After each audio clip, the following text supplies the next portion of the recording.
Well, so welcome to Zolon's Shop of Wonders. Today we have Greg from Greg's Maker Corner, and he's going to walk us through how he got involved into 3D printing and show off some of his drones. As you can see, he even has designs up on Thingiverse, and all of those links are in the description. So here I am, and here is Greg. Greg, go ahead and tell people a little bit about your background. Hey, thanks for the intro. All right, it's good to be on the stream tonight too. Really looking forward to it. My background, I'm actually a software developer slash manager by profession, so I've been in that for about 25-ish years, maybe a little longer or shorter, depending on where you start counting from. But really, for the last 5 or 6 years, I've been interested in drones, and my interest kind of carried me, of course, into 3D printing. I've got a lot of hobbies, and really, maybe I'll start by talking about how I got into drones, and that was Sure. really, that was really when one of my longest running hobbies is photography and videography, and I was doing a lot of weddings at the time, maybe for a 3 or 4 year period, and that's really what got me interested in drones initially. It was like, Okay. hey, so. But the only real drone options at that time were like the DJI Phantom. This was like 5, 6 years ago. And I found a really good deal on it was a version 1 DJI. I just sold it recently. I wish I would have kept it, but if you guys kind of have seen those, they're the big white, tall drones. And Yeah. The four propellers and that weird little stand it sits on. Yep. Yeah, exactly. And so that was the first one I got. And I really, I got hooked on it. I went out and I kind of hovered it in my yard, did all that. This was before there were any regulations or anything with drones. You could just kind of do whatever. So I went out there and I'm like, okay, it didn't even have a camera. So I had to get a GoPro. And then and I was like, oh man, how am I going to mount this GoPro to the drone? And that was kind of where 3D printing started. So, Okay. really, really high level. But yeah, and from there, I mean, it kind of took off, and I started off with a like a MakerBot replicator that I got used off somebody at work, and just kind of started tinkering around. And I think since then hey John, I probably put together 20, I don't know, 15, 20 designs on Thingiverse out there with some of the drones that I've either built or modified. Yeah, actually, Yeah. I earlier today, as you saw when I made that little intro, I was crawling your Yeah. Thingiverse some, and you do have quite a few nice entry level designs up there for people like us who are just getting in and want to be able to expand our drone capability. Yeah. Yeah, well, a few of those were commissioned. They were people that were in my local flying group, and they were like, "Hey, can you do a canopy or do a whatever?" And I quickly became the go-to guy whenever somebody wanted to, needed a part. And Thingiverse has a ton of stuff on there, but I got to the point where it was quicker for me to design something than to go out and find something. But and I'll tell you what, it was a real challenge, especially in those early, 5 years ago, printing like TPU, because it was just tough. The setups back then, you didn't really have really good direct drive extruder options. So, and I'll be honest, I actually don't know. I only got into 3D printing last year. Yeah. It's only gotten better. And I can remember a few times people would ask me to print things, and I'd be like, that's a really tough print. It'll take me 12 hours, because I gotta print it like 10 millimeters per second. And, of course they went right over their heads, but they just wanted the part for their drone. So it's just nice. So, Go ahead. So does that mean almost all your stuff then is printed in TPU for your drones? Not all of it. I mean, let me just hop over here and I'll share a little bit here. Hopefully this works all right. Oops. So if you kind of okay. Yeah, so if you kind of look out at my Thingiverse page, like there was a trend a few years ago where everybody was soft mounting things, and these are printed like this one here.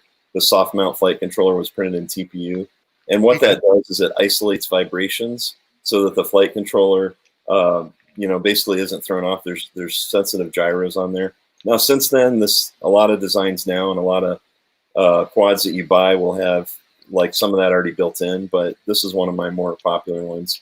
You see, I do a lot of camera mounts, so this RunCam Split, that's a pretty popular camera. It allows you to record in HD. So, you've got a lot of maybe some vibration isolation type design here that'll fit on the drone. And then this one I've actually found on eBay, people selling my design, so I know it's pretty in demand. But this one and maybe there was another one that I had. But so this is like basically protecting your gimbals, and the gimbals are little sticks on the radio. So there's quite a few, and then I even did my own little tiny whoop frame. But there's all kinds of stuff out here. A lot of it's just things that I've, like I said, this Racing Gate one. If you want to build your own gates, I collaborated with somebody on Reddit, and we designed a little L-shaped bracket that lets you put together basically a pop-up gate. So this is kind of fun, and I fly these in my backyard. Yeah, you showed me earlier a video of you flying through some of those. Yep. Oops. Of course, I didn't keep that video up. I probably should have. Yeah. So I do have another channel, and I'll have to pull it up in the chat at some point. But one of the, when I first started doing YouTube videos, I had it's Techie G-Quads, and there's a few videos out there where I'm just actually, let me go ahead and, you want me to pull one up or paste the link? Yeah, go ahead. All right, give me a second. The only person who will be copyright striking me is you. So yeah, I'll let it slide. So let me just show you a recent one that I did. Okay. Give me a second. So while you're looking for that, no problem. Yeah. So we are, just for others to know, we do have another guest in the green room who will be joining us in a little bit, and possibly another one even later in the stream. So go ahead. Okay. Yeah. So here we go. Hopefully you guys can see this. So this was my backyard. I don't know how well this is going to stream, but this is me flying in my backyard, kind of under those DIY hoops or gates that I made. So this is called Fpv Racing. If you're not familiar with it, FPV stands for first person view. And I'm flying the quad here in what's called acro mode, which is basically no auto leveling or no, horizon lock or anything. So it's all manual, and it probably took me about 3 months just to learn how to fly that way. So there is a little bit of a learning curve. This isn't something you just go to Best Buy and buy and start flying like this. I mean, this is probably after about a year of practice. Some people can get it a lot quicker, but for a while there, probably the first couple of years I was flying probably 8 hours, maybe 8 to 12 hours a week, which is about all the time you could find. But there are people the professionals will fly 8 hours a day, every day of the week, and I mean they'll put me to shame. Yeah. So even with my little baby drone that I bought here last week, I've been going out every lunch break that I get to go out and play around with it some. Yeah. One little gust of wind and it's over. Yeah, and that is very true. There's definitely a learning curve to it, and being outside. I mean, I've got a lot. I'm in Northwest Ohio, and we're not too far from Lake Erie, so we get all kinds of wind and all kinds of things. And the smaller the drone, the more susceptible they are. So looks like Marcel might be ready. So as I just said, we'll go ahead and bring Marcel on in here as well. Well, we'll get two people who are experienced with drones talking about them because, as I said, I'm a little bit of a noob in this. Hey, Marcel, welcome to the show. Hey, thanks for having me. So, as most people already know, thanks to Tim's stream, Marcel's very heavily into drones as well. Now, do you do drone racing as well, Marcel, or? I'm more of a freestyle builder than I am a racer. I used to compete in like skateboarding and snowboarding, but as I got in my older age in the 40s, I just don't care about racing anymore. Yeah, and that's a good point. I mean, the older you get, some of the people that win these racing competitions are like 17, 18. It's the kind of that twitch reflex, right? So the older you are, the less advantaged you are. We'll put it that way when it comes to these, really crazy races. And I think actually this is a good point to talk about the different styles of drone racing. And Marcel, I don't know if you want to talk about kind of freestyling and what you do. Sure. And we actually have a question from Dr. Jekyll. He's wondering if either of you have gotten into Beast Class. So Beast class, oh sorry, I'll just jump in. But Beast class is like what they call X class. And X class is about like I think it's about 9 or 10 inches long. Like they're big quads. Like you got to carry them around in a truck. Yeah. Some of the film industry uses quote unquote Beast class type drones because they're really heavy, really loud. The racing ones, they're like pretty nuts. Like I've seen some of the races in Dubai that they've had, and just watching these things because you can see them from like anywhere, right? Like they fly them around this like coast area through some huge gates, right? Like just an amazing spectacle to watch. Yeah, that's really the benefit of those is because a lot of what we're racing these days, or what I'm racing, are like these little tiny 3-inch, or 2.5-inch, 3-inch quads. But the X class or the Beast class, those are definitely a lot more visible, and that's one of the as the racing has kind of evolved over time. There's a couple of things they've done. One of them is they've increased the size of the drone, and then the other thing they've done, and what you've probably seen on like ESPN or like the LEDs, they really light up the what they're flying, so that way the spectators can kind of get a little bit better sense of what's going on. They have a DRL race, which is the Drone Racing League, and it's one of the bigger ones. And they have it's a 5-inch quad, and it's got over 1,000 LED lights on it. That way, it can be displayed, and people can sit in a stadium and watch these things rip around, and they can see each color and know exactly which one is which. That makes sense because under the stadium lights, it'd be real hard to see something moving that fast. There's not even any stadium lights; they darken out the whole thing. Oh. They just have LED gates too, and so you see a lot of the gates. So you can see different viewpoints of different things. They have is GoPro sessions. So DRL bought almost every single GoPro session there was left. That's why they're super hard to find right now and discontinued.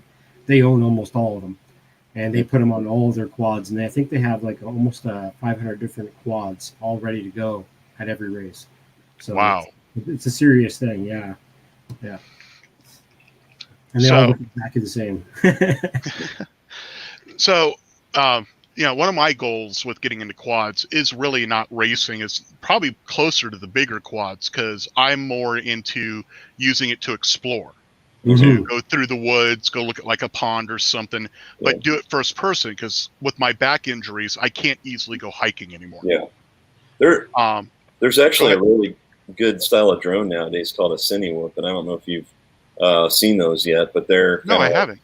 They're basically kind of he's got a few of them. So yeah, Marcel, why don't you talk about what you've got and why you go? This might be a good option for you. So last night I actually did a quick stream, a little impromptu. I was going to notify people, but I kind of just wanted to build it and not really talk to a lot of people while I build it. So I'm building again another Cinewhoop. So that is called the Shen drone Squirt. It has a carbon top and bottom plate. So the bottom plate reaches all the way to the motors and then connects to the TPU ducts. So these are really nice, lightweight, and flexible, but with the standoffs holding it up, it holds it to the right spot so it doesn't really collapse. But they are loud, which isn't a huge big deal, but when you're filming some type of stuff, the noise is just ridiculous. Like you can't film a wedding. You can't film nature because nature's gone. As soon as you plug it in, turn it on, nature's gone. Like all the animals are like, peace. The birds actually don't like it at all. So, well, I already know from experience with my drone just last night. Nature wouldn't be gone here. Nature is going to try to take it out. Yeah, right. I had a cardinal jump out of a tree and go after my drone. So I've actually had eagles. Well, not eagles, hawks or something. Well, so a couple of my friends and I would fly around a baseball diamond, and we would do like just kind of racing, chasing each other around. And I've actually had hawks come in and try to attack our drones. So it's really interesting. I mean, wildlife does fight back sometimes, but it probably depends on the area you're flying into. We have a lot of that out here where I live, but. So you mentioned acro and how that it didn't have leveling or anything. So I actually didn't know what that meant. Is there other modes I should know about? Yeah, there's a few. I mean, when you first start out, a lot of people, at least when I first started out, a lot of people would fly what's called angle mode or There's also horizon mode, which is kind of a modified. But what it does is you take your drone and it basically fixes you and it returns your drone to the center point. So when you throttle, you'll start going forward, but when you let go of the throttle, you'll go back like that. And when you turn, when you kind of bank left, it'll bank left as long as you're banking, but then it'll snap back. So acro, if I hit the stick left, it just holds that position, or I guess. So same thing, like in basically any axis, it's just going to hold exactly what position. To me, if I were starting out, I would actually start out with acro, and I would not do the auto level because it's going to be hard. It's more difficult to learn how to fly acro, I think. Well, probably. I've been told that if you learn with the locked modes first, but it is a lot easier. And if you're flying these little guys, these are called tiny whoops. The irony is you actually want to fly to the best competitors with these. Actually, fly them in angle or horizon mode because it's just you don't want to worry about going all over the place when you're in indoor tiny spaces. So the best pilots still fly with those modes. The nice thing is you don't have to even get a drone to learn that mode. You can get a simulator, and there's several free ones. Well, not really free, but I'll say cheap ones out there. The one that I learned, it's very old school now, but it's called FPV Freerider. It's $5, but it still works well. There's a bunch of other ones too, like DRL has one that's really good. Liftoff is another one. So, Marcel, did you happen to use a simulator before you went out and flew? No, because when I got into flying drones, there was no simulators yet. I mean, there was like the cheesy ones with your phone and stuff, and I played with those ones.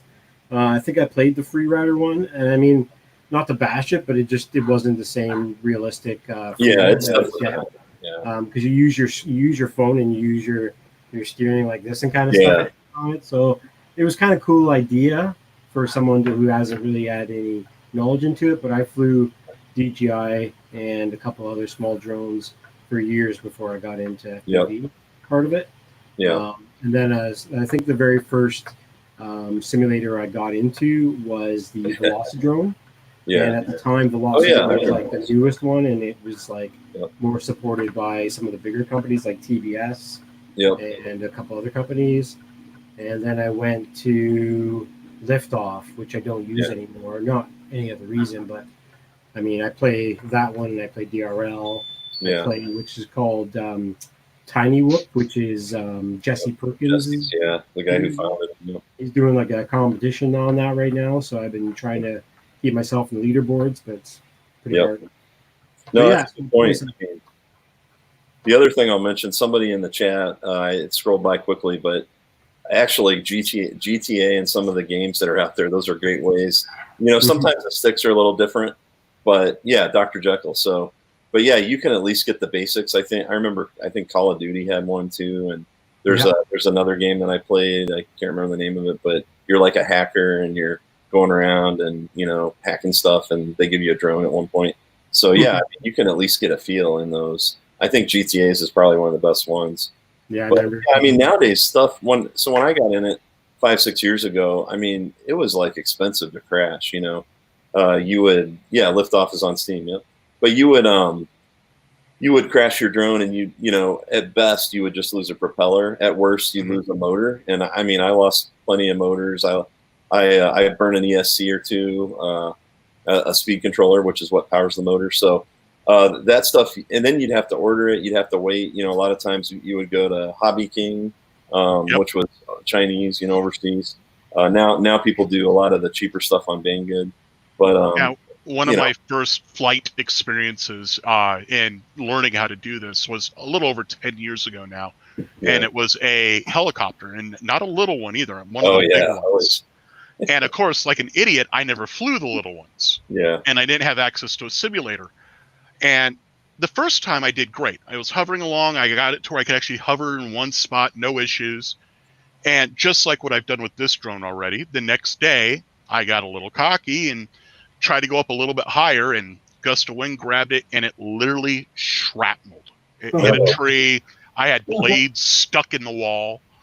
And I haven't touched a flying thing since. Until now.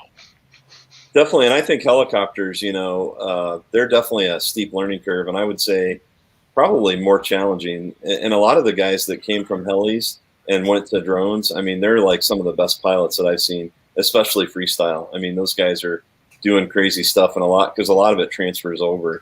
But if you've ever flown helis and done stuff with it, then you're probably going to be able to, move over to drones pretty easily. Yeah, True. I'm actually this little drone. I don't know what mode it is. I do know it has a headless mode, the E58 by Yixin. Usually, But for a cheap entry level drone, I've been having some pretty good fun with it. yeah, that's cool. But I do need something with a little more weight for around here outside. Yeah. Because one little gust of wind, as I said, and I'm fighting to keep it within my range. I will say, like, my favorite backyard flying one is this. I don't know if you guys can see that, but this is actually a hexacopter, so it's got 6 motors. Oh, but, cool. I'm trying to remember what frame this is. I think it's a. Take care, Robbie Mac. I can't remember right now, but I'll try to remember and maybe search it. But I built this a couple of years ago, and it's just a really great. You see the little camera up here. It's a tiny little camera. It's all analog still, but it's carbon fiber. Everything here is carbon fiber. I've got an XT30, so you guys have probably seen the 60s at least. If you own like the Ender 3, it's very similar connector, just slightly smaller. The other thing that I do, and maybe something we should talk about, is the battery. I run this on 4-cell, which most people would probably not want to do because it's such a, this is such a small drone. But this thing rips, and I actually, when I fly it, the motors get so hot that you could probably burn yourself if you touched it right after you fly it. But the motors are fine. I mean, these are good red bottom Emax motors. So, and I've been flying this thing for a few years. It's great. But this one. What's that? 2-inch? Yeah, 2-inch. Or it might be. Yeah, I think it's 2-inch. Yeah. Holy. Yeah. It's I'm sorry, 2.5, 2540. So 2.5-inch. Nice. This is my 2.5, and I've been wanting to go your way too. But man, oh man, that's a lot of machine. And Yeah, it is. Like a 523S on that thing. Yeah. So I mean, a 4S on this. So 4S means 4 cells in the battery. And I've got a battery bag. Let me just show you what one of those looks like. So the battery that I use for these little guys, this is what it looks like. So it's I don't know if you can see that in the camera, hopefully. RDQ. So what is it? RDQ Race Day Quads, 650 milliamp 4S, 4-cell. So if you look really closely, you can see there's 4 little packs in here, and that's each cell basically. And then you got your XT60, and then you also have your balance connector, and that's what makes sure all the charges or all the cells are charged evenly. Right. Yeah, somebody just had a question about flight. So this is an interesting one. So all the drones that I fly for racing, it's more about performance and speed than it is about battery life. So I would say the average that I get, whether it's this one, or even one of my bigger 5 or 6-inch quads, it's going to be like 3.5 to 4 minutes max. And that actually is really, believe it or not, when you're like, flying 60, 70 miles per hour, going through gates, or even faster. One of my quads will go up to, I think I clocked it at 120. In fact, this 4S one that I just showed you, this little Hex, this thing gets over 100 miles per hour. So, I mean, you're just going full throttle.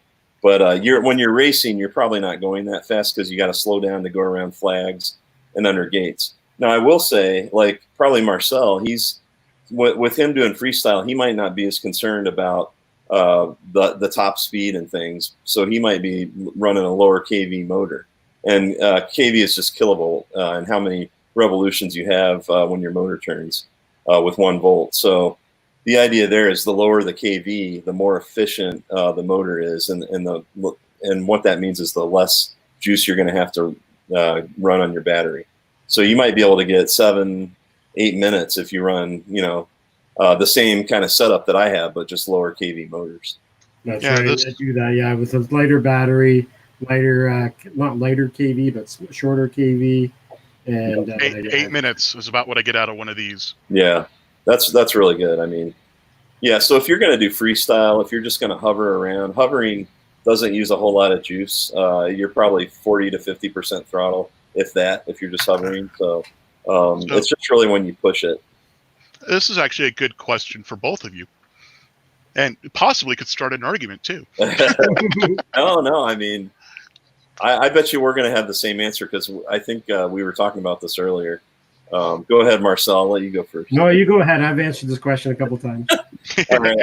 I mean, I would say, in general, it's probably good to start out with something small and cheap so you can get a feel. Now, you don't want to go this small. This is like a tiny whoop, you know, like if you have a lot of wind in your backyard, this thing's just going to blow around and you're not going to have much fun. It's just going to go off, right? And you're going to have to really fight it. So that, I mean, now having said that, I will say that it's still not a bad option. And that might be one of the recommendations. And you can even fly it in your house too. But I would say if you're going to go, probably if you were starting out, you might want to go a little bit bigger than that. And we were talking about this Mobula 6.7 earlier. This is a really good starter option. And I think, ironically, I have not even flown it yet, but they have an HD version of this now where you can actually record high def video while you're flying it. So it's a little bit bigger than, you know, it's hard to tell, but it's just a little bit bigger, but it's more powerful. It also has brushless motors. So this one has brush motors. This one has brushless. And I tell you what, I mean, just like 3D printing, there's probably 15 different things that you have to know about to really understand drones and what's good. And, you know, especially if you're building them, or you can just go out and buy one, right? But there's motors, there's KV, there's the type of motor.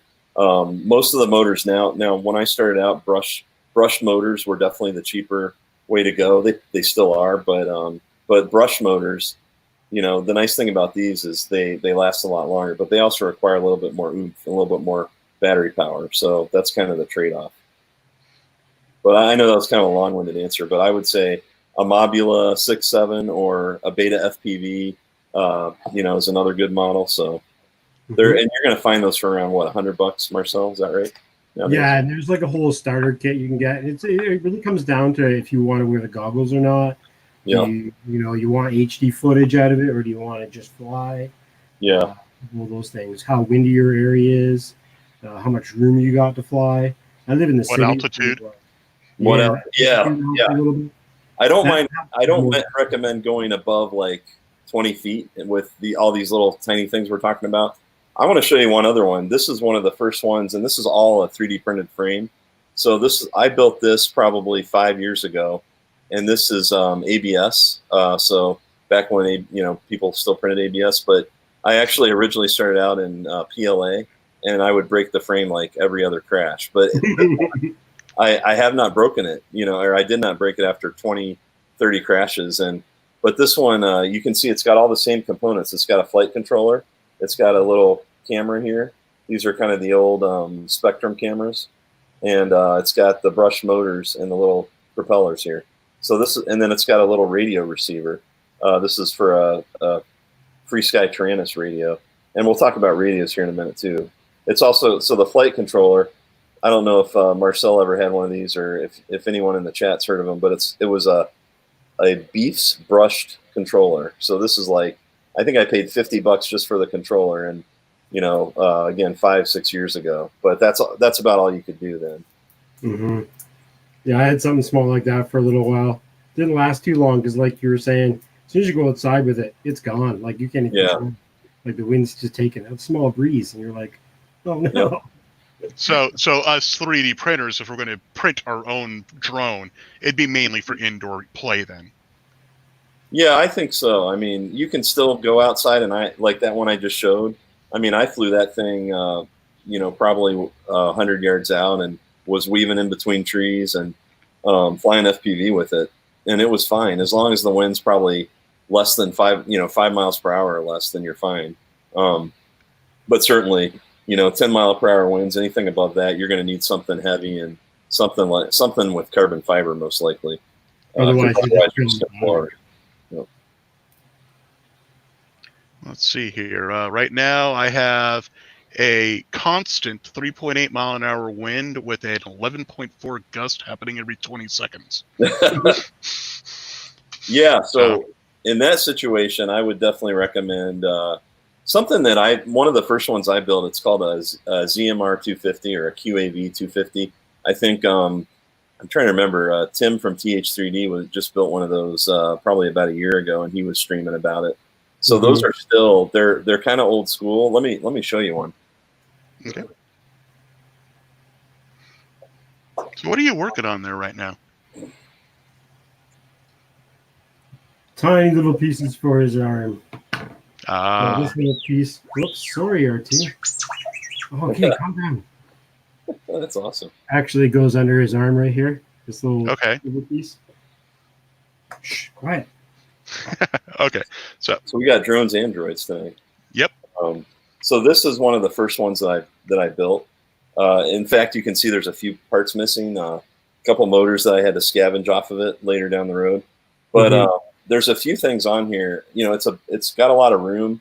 It's got these standoffs, these metal standoffs, so you can easily just drop the top of the frame down. But as you can see, it's all carbon fiber. I've also got some Velcro on the top for a battery, and then I also put a strap around that. So these are still not. I mean, you can find a frame like this for probably $10, and then of course, you still got to buy all the components. But I also have a 3D printed camera mount here, and the camera. So I would recommend, like, if you've got maybe higher wind than building something like this, it's really not bad. I mean, building seems a little scary, but it's a great experience. If you have any kind of soldering experience, nice. Then you're gonna be fine. If you don't have soldering experience, it's also a great way to learn. Right. So And Mr. Sorry, go ahead. Mr. Buttram actually was asking if any of us watch RC Life. I glance at it, but I have not actively gotten into it. No, never. Yeah, not much here either. So I guess that's something we'll have to check out later. Yeah.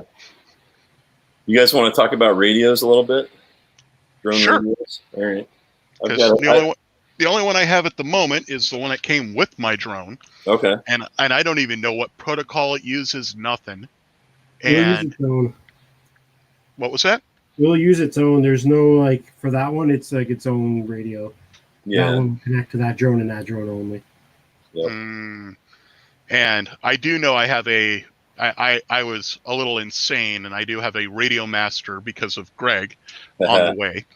Yeah, this is probably one of the best radios right now that you can buy. It's the Radio Master TX16S. And it's about 100 and I don't know, depending on where you get it, anywhere from $100 to 130. There's also what I used up until this was a Free Sky Tyrannus. There's a couple flavors of that too. This is one that my daughter flies with. This is kind of like more of the gamer style. Exact same one I have. Oh, is it really? Cool. Yeah. So this is a great option. The one that I actually use. Let me get it out here. And I fly what your daughter uses. What's that? I fly what your daughter uses. Yeah, well, it's a great option, and I fly it sometimes, but I'm more into the old school, and what you learn on is what you tend to stick with. But this is what I fly, and this has kind of been the go-to transmitter for most, I'll say, serious hobbyists or professionals for probably about the last 5-6 years. There's also, and that radio used to run about 179 or so, $180. There's also a somewhere around here. Oh, let me show you a couple other ones. So while he's doing that, yeah, Michael Cassell, that is actually a YouTube channel I do follow. Flight Test, yeah, they're great. They're hilarious. I actually want to build a company just like them. Buy out an old golf course and just build stuff and just have fun. Here's a cheaper, this is a Spectrum DXE. So this is another protocol. So I talked about Free Sky.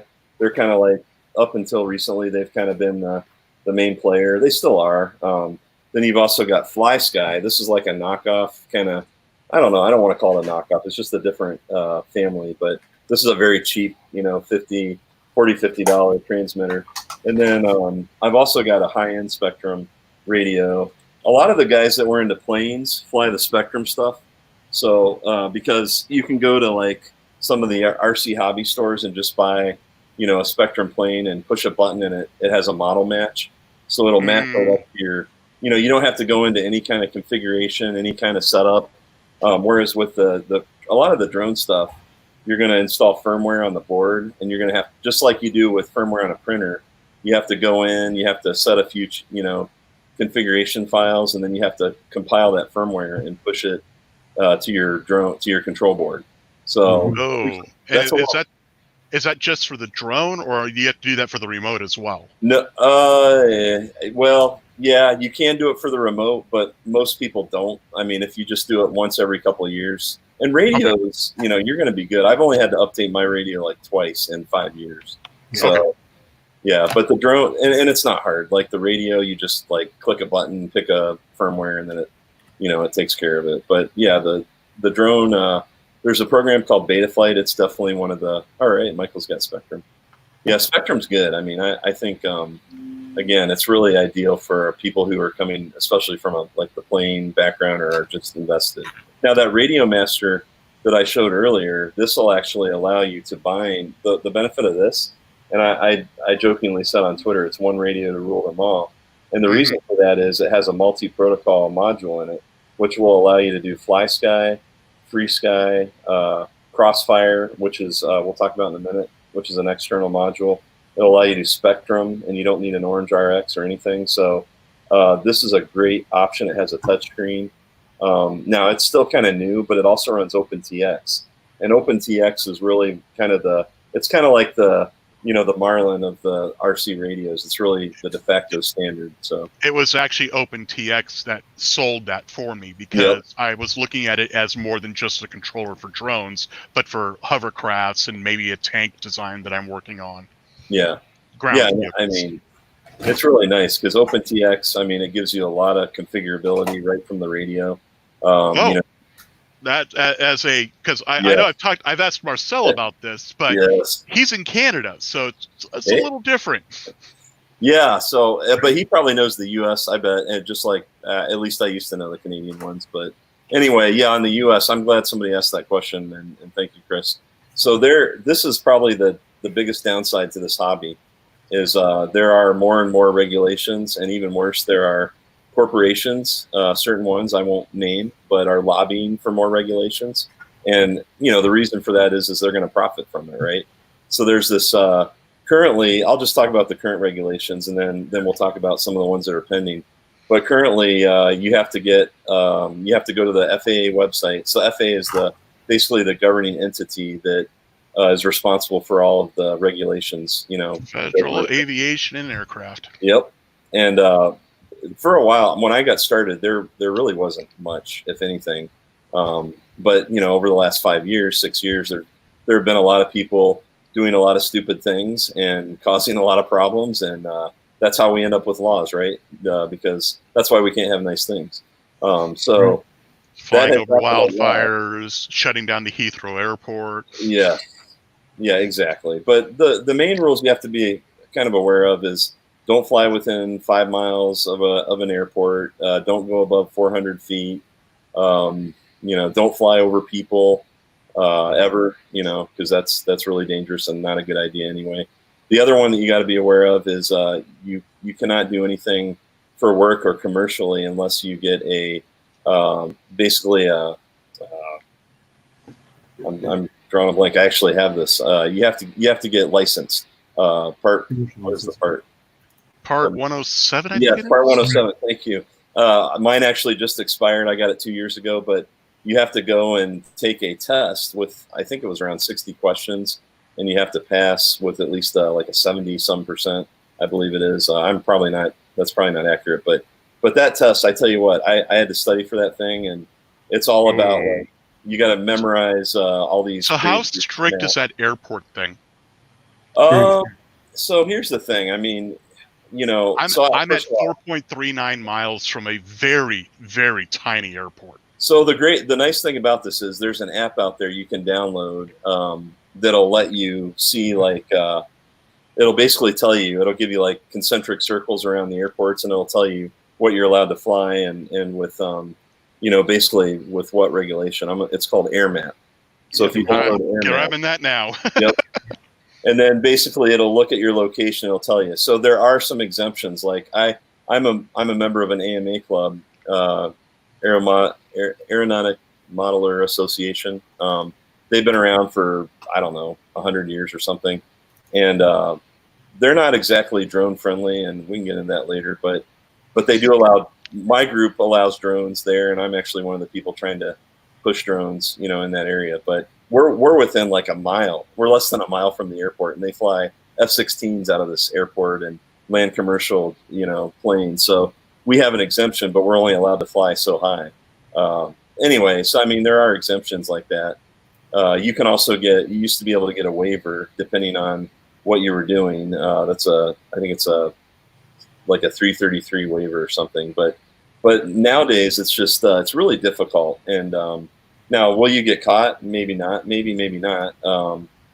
You know, I've been doing a lot of this stuff. I always try to fly safely. I've had police come up and watch what I'm doing and actually, you know, hey, check out these, what we're doing with FPV. They're actually interested in it, right? So as long as you're kind of, at least in my area, I mean, I would say they're probably not real heavy on stuff. I think a lot of the rules that are out there and, you know, problems you run into are when you're abusing things and doing things that you really shouldn't be doing, right? And that's where they're going to get you.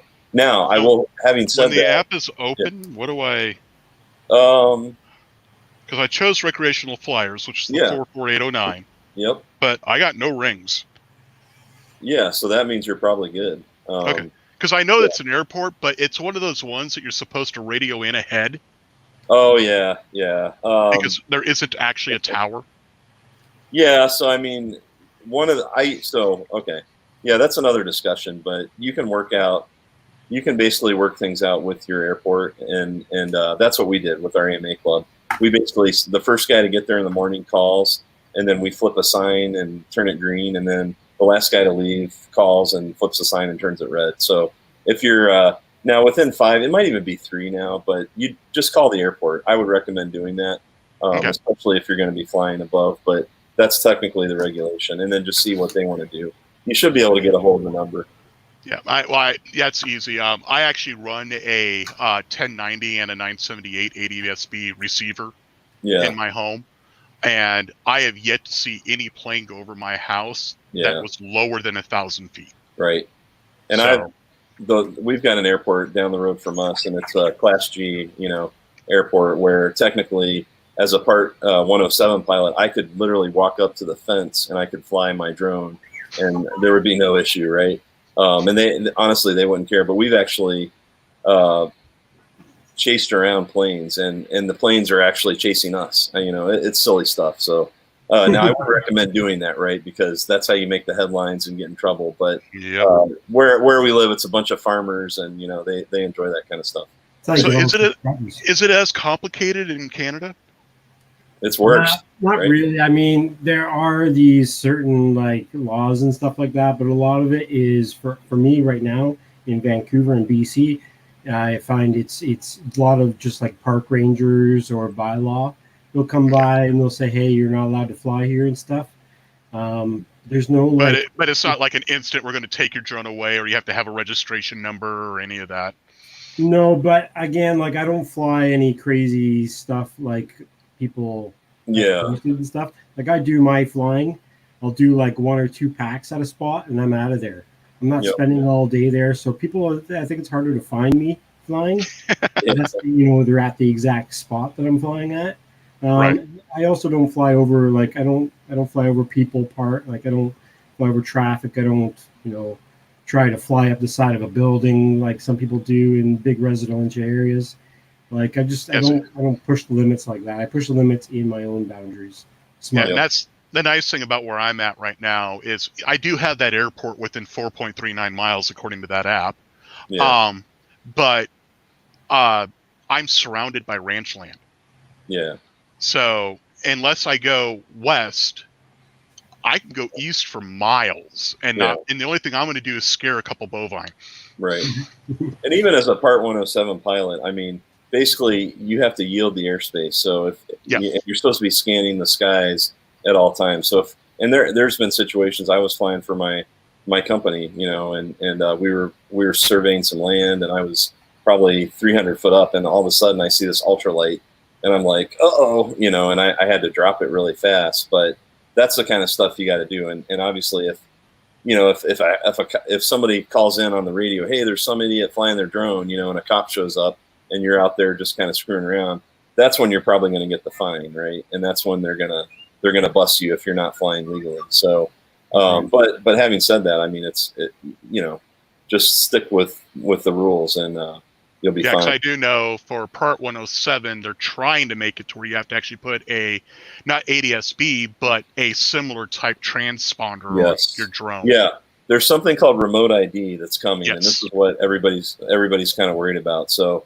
the original rule that they've got in draft mode as of, I think it was May 20th or something, they basically said everybody that flies a drone is going to have remote ID capability.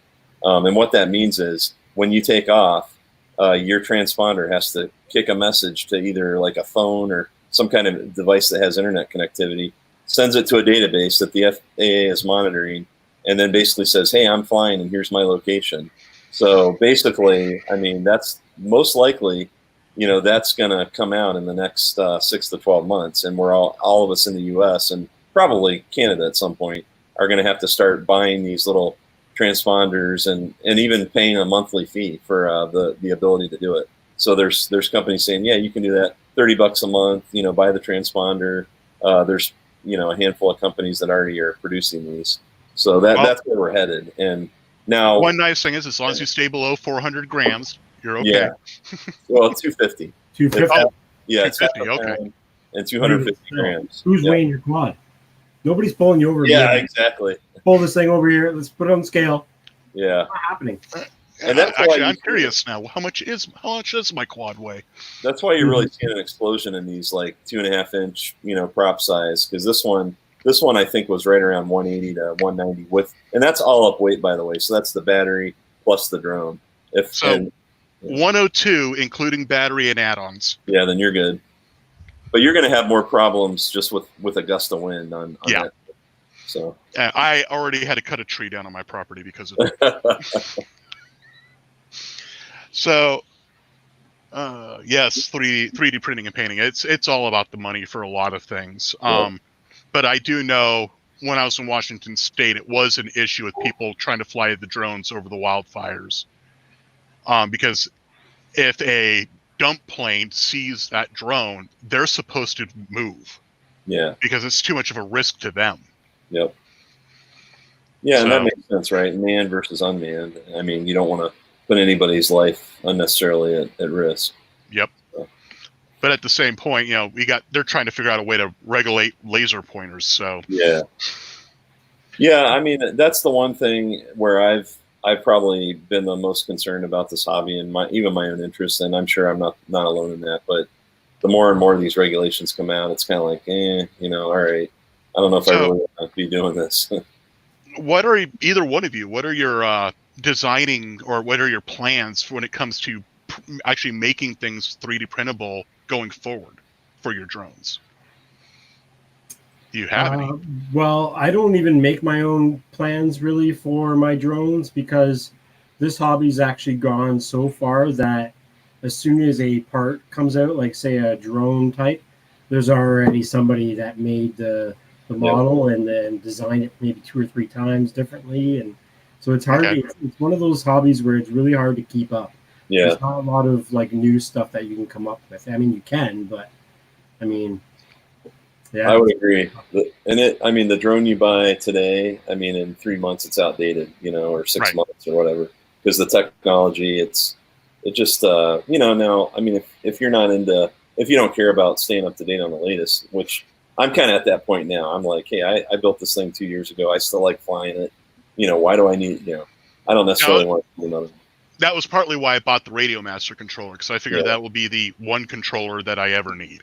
Yep. One controller to rule them all. That's right. At least I think Josh Bardwell said that. So yeah. And by the way, Gandalf said that. What's that? Gandalf said that.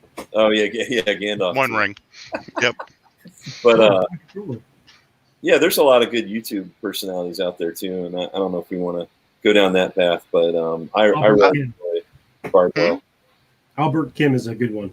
Yep, okay. Albert. Yeah, yep. And there's a lot of great resources. I mean, the nice thing about Bardwell, he's the self-proclaimed FPV know-it-all, but I mean, you really do learn a lot watching his stuff, and especially if you nerd out on the technology and the real technical details, which I do, you know. But he's great. And then there's some other guys. They're you know, kind of like the guys that are reviewing printers. You know, there's the guys that are reviewing a lot of the different. You know, there's 10 new ones every month, so there's an endless list of reviews.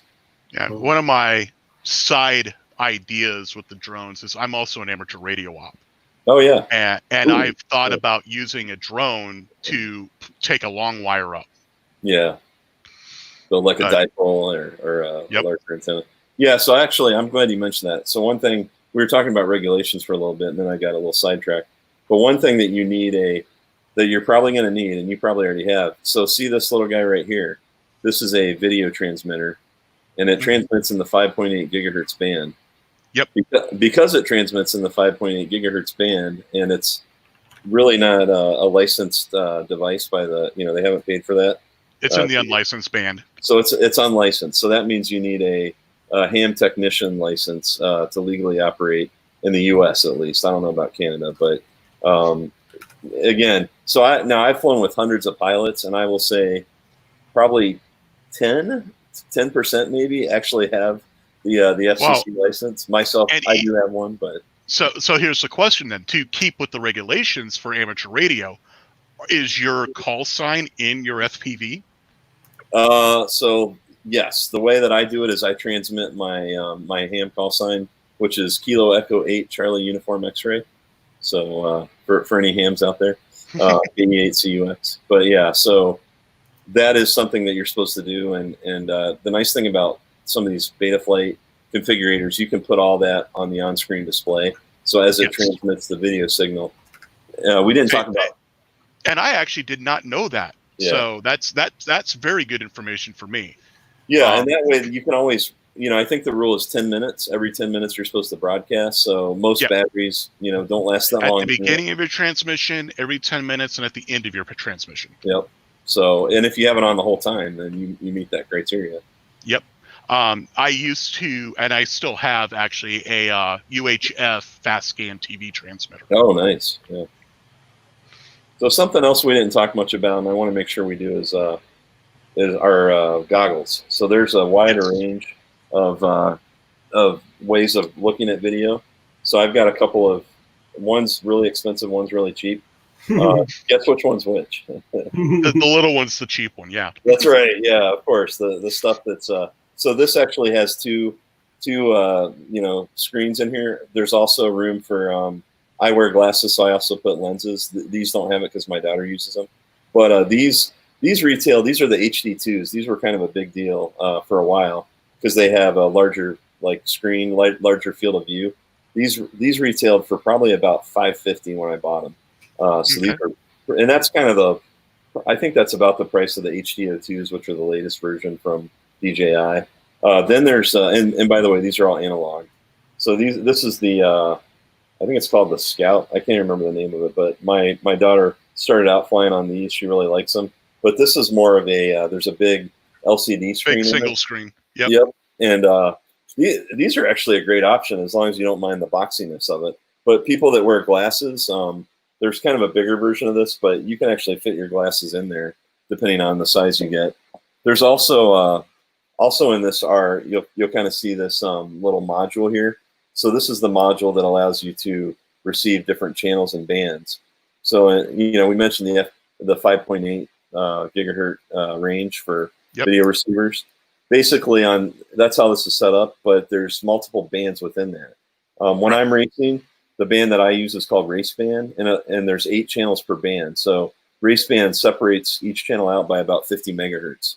So there's a pretty good spread. Wow, that is a big spread. Yeah. So that way you don't have a lot of signal overlap. But there's a whole lot of other issues that you get into when you're racing with other pilots. Now, what I don't have, and what I might get, I'm still on the fence on this, is there's now things are moving into more digital. and high def. So, but it's very expensive. Like to get a good setup with DJI, it's about $1,000, and that will include Wow. the goggles, the camera, and the transmitter, which are all proprietary DJI. So I'm not a You're big talking fan about of. the whole package though too when you're talking about $1,000, right? Yeah, Right. that's the full package. Yeah. Which Now you you can can't get, do unless you go with that big FPV small thing, which comparison is like worlds different. yeah, Worlds different. yeah, and if you So guys remember earlier in the stream, I was showing some video, and that was all analog, so it was real like distorted and patchy. But if with the digital, it's all clear. It's like just tight, and it looks like what you see. A lot of people will put GoPros on their drones, and they'll record because the GoPro's better quality. But that's what it looks like when you're flying it. So it's really quite an improvement. It's just so expensive right now. Mm-hmm. So unfortunately, my other guest is not going to be able to make it. Some issues happened with what she was working on. So I do know Marcel wanted to show off his droid that he's working on, Yeah, and we've got about another 5 minutes before I'm going to say. So if you want to show us what you're working on there. Sure. I was just about to show you a clip. I was out flying today, so I was going to show Oh, you an example of some sure. flying actually. So For you. okay, there we go. Add to stream. So this is me out today on my 2.5 inch. And the video signal, I kind of wanted to make a point of analog. The reason it gets all that staticky and stuff is because there's like almost no latency at all between the goggles and the sticks. So that's why it goes choppy sometimes. You're getting the best signal you can out of an analog while still being able to see where you're flying and control at real time. Where some of the stuff is like you'll start to lose connection and you'll start to lose your control because you'll get a lot more latency. And Yeah, that's the this. problem I'm having with DJI now. Is Well, and this little drone here, its camera's Wi-Fi, and that's right. all but worthless to try to fly by. Yeah, well, the thing is, our VTX is actually technically on a Wi-Fi as well. Technically, it's in the same world. It's not on a Wi-Fi channel exactly, but it's close. Oh, So that's I why mean, this has actually got a built-in access point. right, like the DJI goes Wi-Fi, yeah. Yep. But yeah, so yeah, anyway, that's that. But yeah, the analog is definitely, I still think, worlds apart in comparison of like being able to be fully under control of your aircraft. Now that again, that was just analog. That was my DVR from my goggles. That's not the recorded video that I take through my HD camera that's on it. Hey, So, can you show one of those, Marcel? Like one of the recordings? my HD recording? Yeah, just so they can see the difference. Yeah, sure. Just give me 1 second. Yeah, because that was another thing I was thinking of is if I was able to build a drone that was big enough, having the HD camera be streamable but not be the primary video. Mm-hmm. But now I'm looking at more power at that point. Yeah, the flight characteristics change a little bit too when you plop a GoPro on there. But if you put big enough motors on there, and you can still get it. You can still do it. But still be below the 107 line. Yeah, that's the challenge. But there is so there's another option, and I mentioned earlier the I don't know if you guys have heard of this, but there's a RunCam split, and it allows you to basically do both analog. So you can fly with analog, but it's recording HD, and there's a little SD card that pops in. So but it's still one camera, and you can easily. In fact, I think it's this one. One of my drones has it, and it's under the weight. Yeah, this guy here has it. So it's basically an extra board that you stack on. Now Okay. I think even the newer like the RunCam Split 3, it may not even have a board. I think they keep getting smaller and smaller. Or the RunCam Split Nano, I don't know. It's hard to keep track, but that's an option too. Were you able to find one of those videos? Yeah, just I was just waiting for him to show off his little thing there. But this is a footage I took not too long ago, a few days ago actually. The exact same setup in my HD camera. I was going to show you what I recorded today, but it takes some time to process on my computer before I can show it. Right. But this is a few days ago. And this is the little action camera that they call the Insta360 Go. I'll show it again later because this is probably going full screen. But, yeah, see how smooth that is. 20 gram, I think it is, camera, HD camera.